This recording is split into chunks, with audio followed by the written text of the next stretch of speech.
We continue our conversation now with the former Surgeon General of the United States, Dr. David Satcher. And Dr. Satcher, I was fascinated in reading why you became interested in medicine. It was another pandemic. It was another epidemic that caused you to get involved. Tell us about that.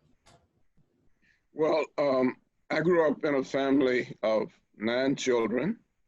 2 of them died very early, and I became very ill with whooping cough and pneumonia at the age of 1.5 to 2.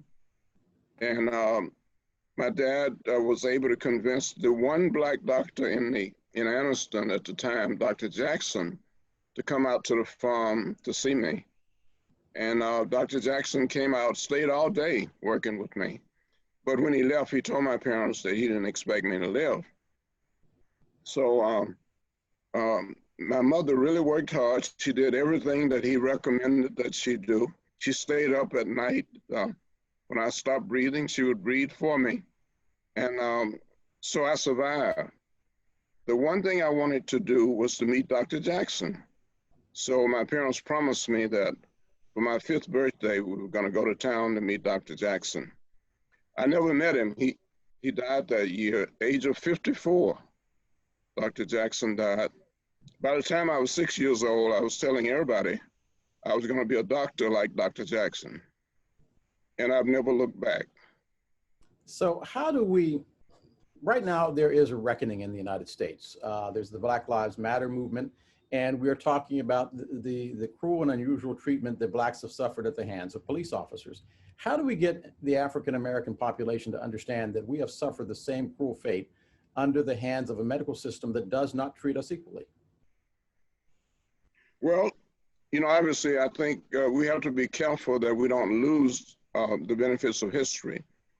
It was 60 years ago, and I was a student right here in Atlanta University Center when I became involved with the student movement, and a lot of students did. That was the period of SNCC. That was Martin Luther King Jr. And so I became involved like a lot of other students did. Many of us went to jail. I went to jail 5 times.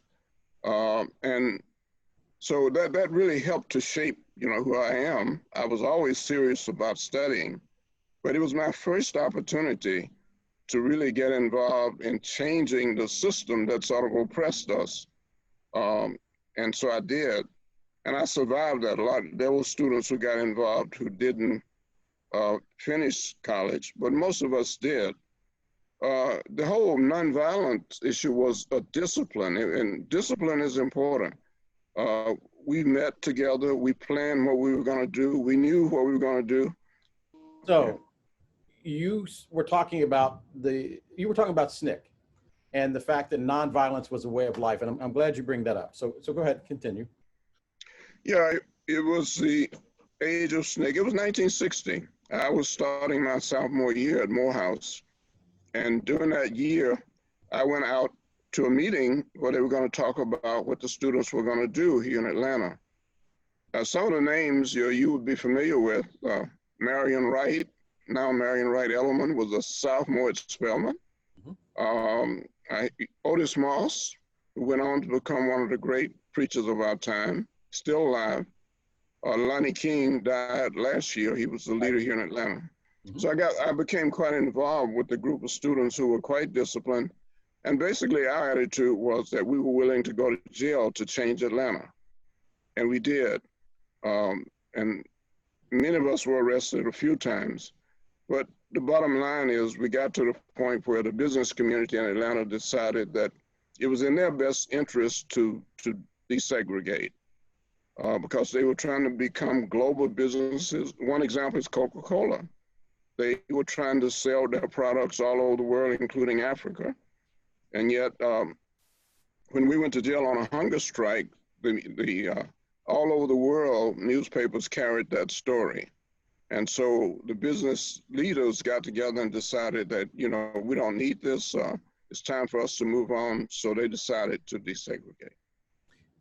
It's interesting that you would bring that up because now there are fears that the current administration wants there to be a race riot, wants there to be violence, wants there to, the Black Lives Matter protesters to meet force with force. will you explain why nonviolence was so important, as well as education? It's my understanding that not only did King and others want the protest to be nonviolent, they also wanted to make sure that you were dressed in your Sunday best, but also that you were smart. Yeah, I think the nonviolent strategy uh, was in fact that it was a discipline strategy. It was a strategy where people came together and talked about what we wanted to achieve and what we would do and what we wouldn't do. So we didn't have to worry that we were going to get out there and somebody was going to decide to start throwing rocks or light a fire, because we had already discussed the discipline that we were going to exercise. I think it made a difference. I don't criticize people for the way they conduct um, movements, but I do think it's important for people to know each other before they go out there, and to also have discussed what we will do and what we won't do, so there won't be any surprises. And so that's the discipline of nonviolence that I remember.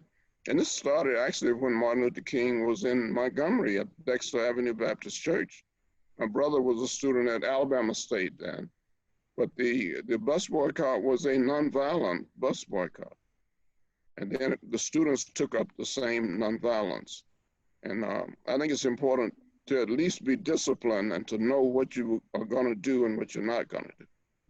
We're going to take one more break. When we come back, I want to talk about this $40 million that's now sitting in your lap and whether or not it will spur the new generation of Dr. David Satchers and Dr. Charles Drew. So stay with us.